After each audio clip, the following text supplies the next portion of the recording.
Hello, स्वागत है आप लोगों का सरस्वती क्लासेस में। And today I have brought for you multiple choice questions related to English literary criticism. English literary criticism पर मैं बहुत सारी वीडियोस बना चुकी हूँ।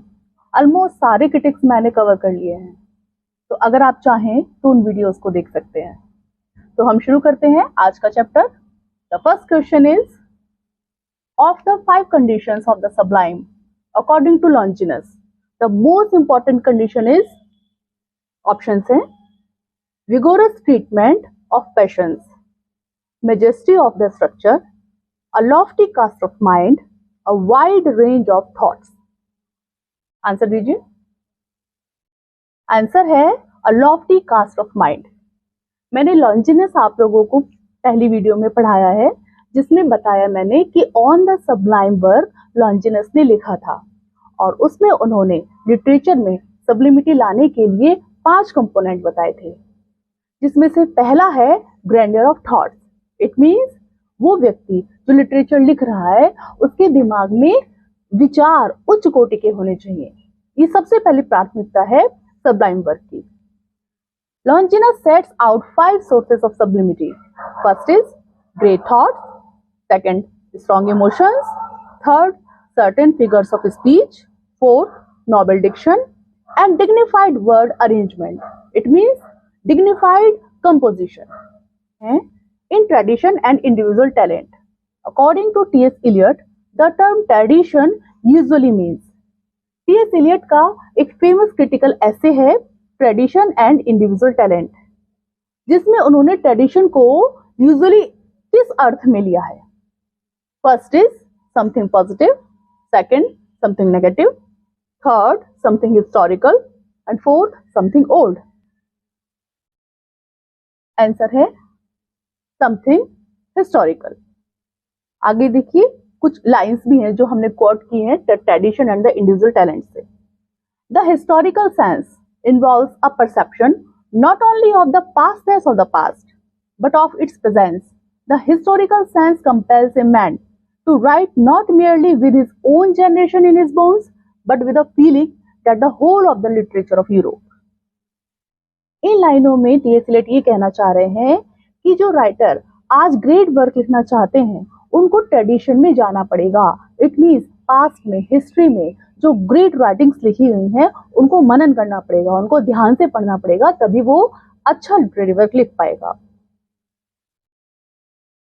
नेक्स्ट क्वेश्चन है, IA. Richard valued literature for.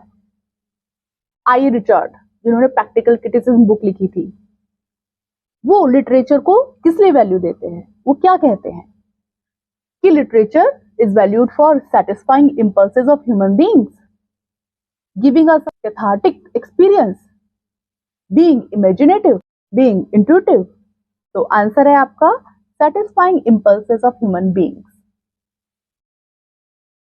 Next question है, T.S. Eliot in his metaphysical poets argues that most of the metaphysical poets digressed from the main current of English poetry, were in the mainstream of English poetry, successfully achieved disassociation of sensibility, wrote poetry which was never analytic.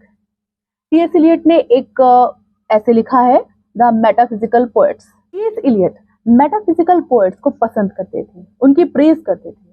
Metaphysical poetry जो है characterised होती है किन से? Intellectualisation से, far fetched conceit से, use of fun, use of paradox. It means जो metaphysical poets होते थे वो अपनी पोएट्री में अपनी पूरी बौद्धिक क्षमता का यूज करते थे, अपनी सारी बुद्धिमत्ता उसमें उड़ेल देते थे। तो मेटाफिजिकल पोएट्री को टी.एस. एलियट ने पसंद किया है और उन्होंने कहा है it digress from the main current of English poetry. पांचवा क्वेश्चन देखते हैं, objective correlative is used by Eliot to explain how. Objective correlative एक टर्म है, टी.एस. एलियट ने यूज किया है, और उससे उसका क्या मतलब है? इट मींस ऑब्जेक्टिव कोरिलेटिव से टी.एस. एलियट क्या कहना चाहते हैं? Number 1, feelings and emotions should not be separated in poetry. Number 2, the poet should depersonalize his creation. Number 3, the writer succeeds in invoking the right emotions in the reader और spectator. Number 4, to trigger objective thinking in the reader. Answer है the writer succeeds in evoking the right emotions in the reader और Spectator.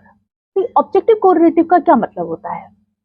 T.S. Eliot used this phrase to describe a set of objects, a situation, a chain of events, which shall be the formula of the particular emotion. इसका मतलब ये होता है कि writer अगर reader के मन में कोई एक प्रकार का इमोशन जागृत करना चाहता है तो वो अपने वर्क में इस तरह की कंडीशंस, कुछ इंसिडेंट्स, ऐसी घटनाएं या फिर कुछ ऑब्जेक्ट्स ऐसे प्रेजेंट करेगा जिससे कि रीडर के मन में राइटर का मनचाहा भाव पैदा हो जाए।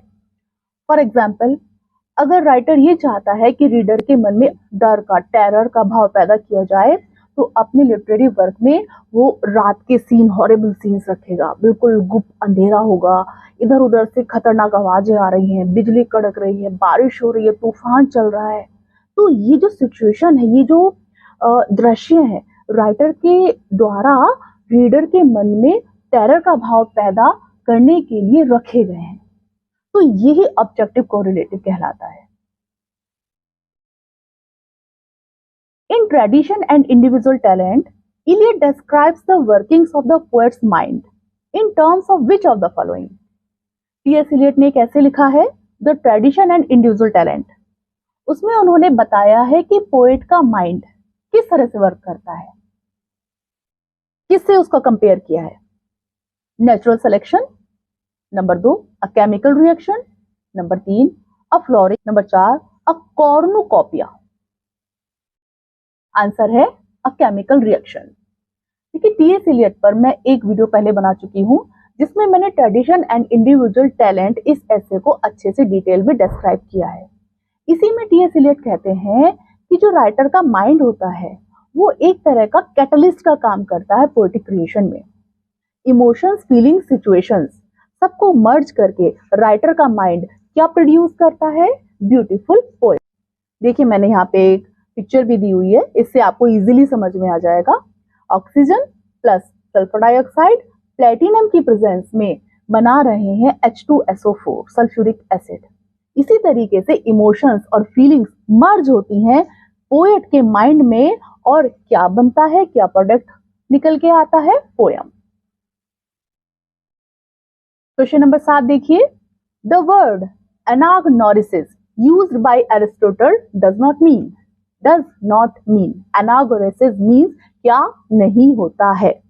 Discovery, recognition, knowledge, tragic flaw. Answer बताइए। Tragic flaw. देखिए नीचे बढ़िए ब्लू बॉक्स में, in his poetics as part of his discussion of Peripeteia, Aristotle defined anagnorisis as a change from ignorance to knowledge. What attributes of Shakespeare's characterization does Johnson admire in his preface to Shakespeare?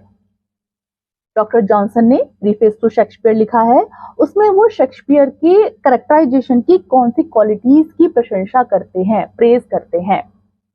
The way his characters present particular times and places, the way his characters exhibit quirks representative of their humor or profession, the way his characters portray the general passions and principles of human nature, the way his characters portray real individuals. तो जवाब आप लोगों के सामने है। The way his characters portray the general passions and principles of human nature. Shakespeare is most original in his portrayal of characters. Johnson says that no writer before him, with the possible exception of Chaucer, has portrayed human character in such a realistic manner. Doctor Johnson Shakespeare की praise करते हुए कहते हैं कि Shakespeare के अलावा केवल चौसर ही ऐसा कर पाए हैं। कैसा कर पाए हैं कि उनके जो कैरेक्टर्स हैं वो रियल लाइफ को रिप्रेजेंट करते हैं, लाइफ को इन रियलिस्टिक मैनर रिप्रेजेंट करते हैं। 9th क्वेश्चन देखिए, in which chapter of poetics does Aristotle use the word catharsis in his definition of tragedy? Aristotle ने लिखी है एक बुक जिसका नाम है पोएटिक्स, और उन्होंने अपनी पोएटिक्स के कौन से चैप्टर में कथारसिस इस वर्ड का सबसे पहले यूज किया है? Chapter number 4, chapter number 6, chapter number 3 या चैप्टर नंबर 5? तो आंसर है chapter number 6. Chapter number 6, the Poetics. Aristotle discussed briefly the concept of catharsis. This is the only time in the Poetics that the term is mentioned. केवल एक ही जगह पर उन्होंने chapter number 6 में catharsis word का use किया है और सही से इसकी डेफिनेशन भी नहीं दी है. वो तो बाद में क्रिटिक्स लोगों ने अपने आप सोच के कि क्या इसकी डेफिनेशन होगी, catharsis मीन्स क्या हो सकता है, उसको डिफाइन किया है. Dryden's dramatization of Paradise Lost is entitled. Paradise Lost लिखी है मिल्टन ने, लेकिन ड्राइडन ने इसकी ड्रामेटाइजेशन की है और उसका क्या नाम है?